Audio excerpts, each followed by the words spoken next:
Welcome to the JHW Call Plan App training series. In this video, we will present a guided tour of the Call Plan app. Most of us attend a lot of meetings, but are we getting the value out of these meetings, or are we just hoping to survive? JHW has developed the Call Plan app so that you can use every meeting as an opportunity to move forward with your project and to achieve better outcomes for yourself and your organisation. The key is preparation. If you're interested, you can access a series of podcasts on the benefits of thorough meeting presentation at jhw.com.au. Opening the Call Plan app is easy. Simply download the Call Plan app from the iTunes Store and install on your device. Now that we have the Call Plan app open, we can go into the Template Call Plans section and choose one of the templates. I'll choose Monthly Sales Review template. We can see the major elements within the call plan. We have objectives, personality style, opening statements, key questions, the ideal plan of action, objections and counter arguments, timeline and agenda builder, and call outcomes. These templates contain helpful suggestions to speed up your preparations. If we click on, say, the objectives section, we can see the text here is already filled out, and you can customize this to suit your specific meeting, which we will come to shortly. Also, please notice the information icons marked with a little eye and a circle. These are information prompts. If we click on these, it opens up further information about the current topic. You'll find these information icons are located throughout the Call Plan app, and they're quite useful as prompts for further information. We can click outside the yellow square to close the pop-up. Then we can navigate to the previous screen by pressing the arrow in the top left corner.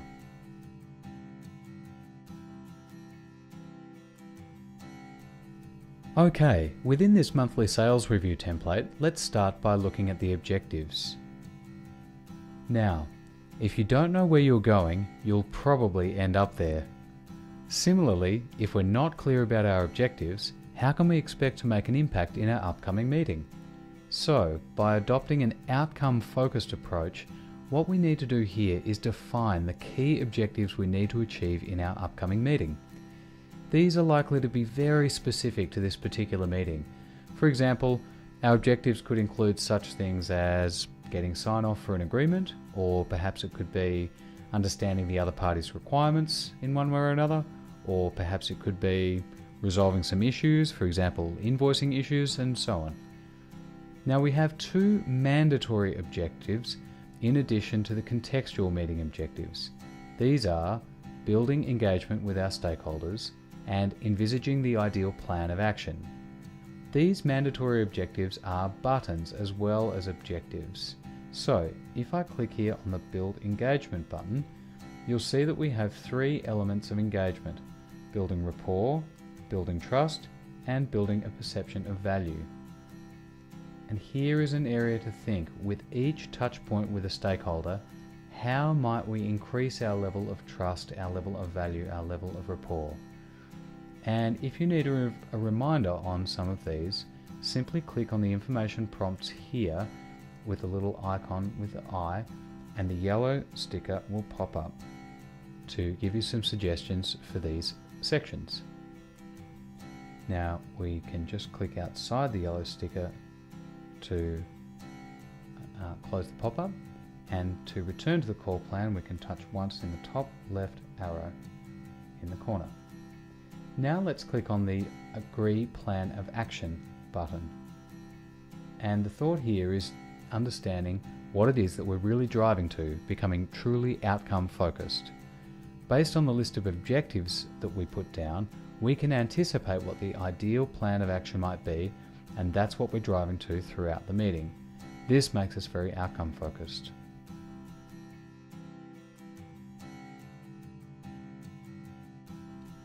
Okay, moving to the personality style section, this is an opportunity to understand the type of people who are attending the meeting and to adjust our behaviour to give ourselves a better chance of gelling with those people.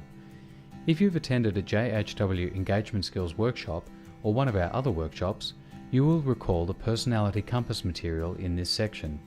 If not, We suggest you use this area only after visiting the JHW Personality Compass app, also available for free on the iTunes App Store, which will give you more insight into how best to use this area of the call plan.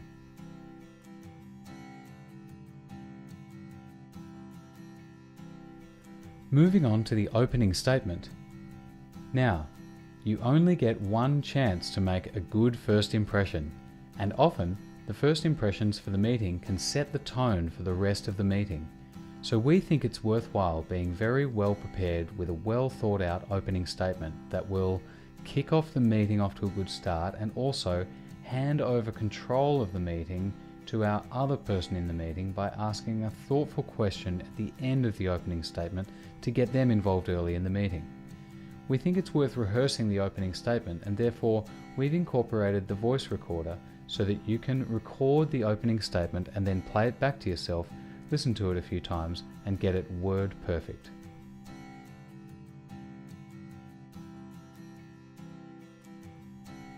Moving now to the key questions section. Questions are a great way of managing the flow of the meeting and obviously eliciting the information that you're trying to get from the meeting. Remember that different types of questions will produce different types of results, so it's really worth thinking through what your objectives are here. If you're trying to gather information, then open questions are the best. For example, who, what, when, where, how and why. These questions demand more than a one-word answer. They generate dialogue and they help build interaction. At other times, for example when you're seeking commitment, you need to ask a closed question.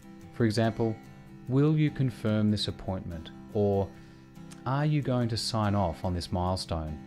These closed questions demand a yes/no answer. Hopefully we get a yes. However, if we get a no, then we start the next challenge of the meeting. We also have put in here two other types of questions.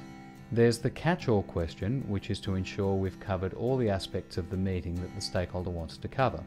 For example, have we covered all the issues here? Or is there anything else you would like to add? This is to make sure that before we move on to the next topic of the meeting, that we've gathered all the relevant information and sufficiently dealt with all the issues. Finally, we have value questions. Now, value questions are very interesting. Often, during the meeting, particularly early on in the relationship, we need to demonstrate to stakeholders that we are worthy of them spending time with us, that we can add value, that we have credibility. One way of doing that is to tell them how good you are, but in our experience that's not always the most effective way. A better way is often to ask key questions. Good, key, insightful questions about their business will get them thinking, that's a good question.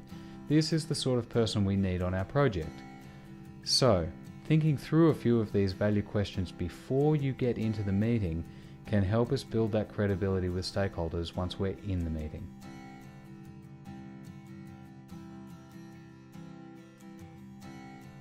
We now move to the Objections and Counter Arguments section. Objections are anything that the stakeholder might throw at us that's going to prevent us from achieving our objectives. Now we've thought through our objectives, so what might now stand in our way?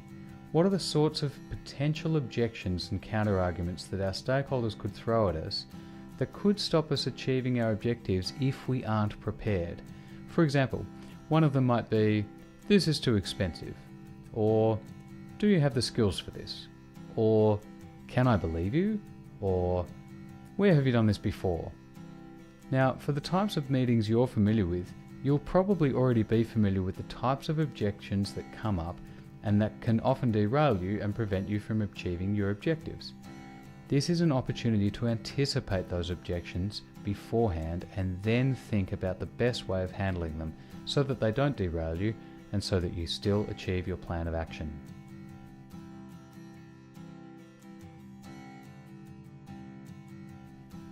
Next we have the timeline section. It's worth structuring your meeting and allocating time for each section.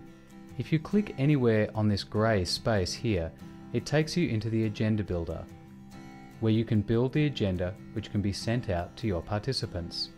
You can also give yourself notes of things you want to cover and how you want to deal with each of these items, as well as allocate the actual time that you'd like to spend on each of the sections.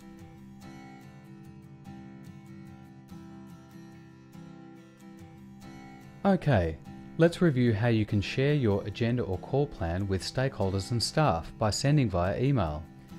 The red and yellow buttons down at the bottom allow you to send your agenda via email, send your call plan via email.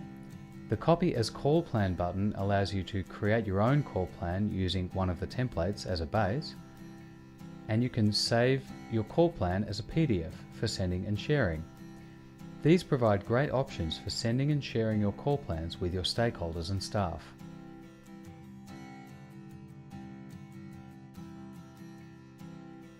Finally, let's review the templates that are contained within the Call Plan app. Here are the key templates that you can access, which are a great way for saving time with your planning and preparation. We have templates for appraisal, cold call, feedback to stakeholder, interviewing a candidate, job interview, monthly sales review, new stakeholder first meeting, pre-meeting for a new stakeholder, presenting a business case, and workshop facilitation. You can also create and save your own templates that you develop for yourself and distribute amongst your staff.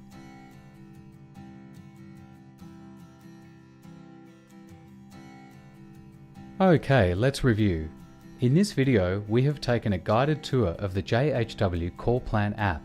We have covered the main headings: objectives and ideal plan of action, personality style with the personality compass, opening statement, key questions, objections and counter arguments, timeline and the agenda builder, sending and sharing via email, and an overview of the templates provided in the JHW Call Plan app.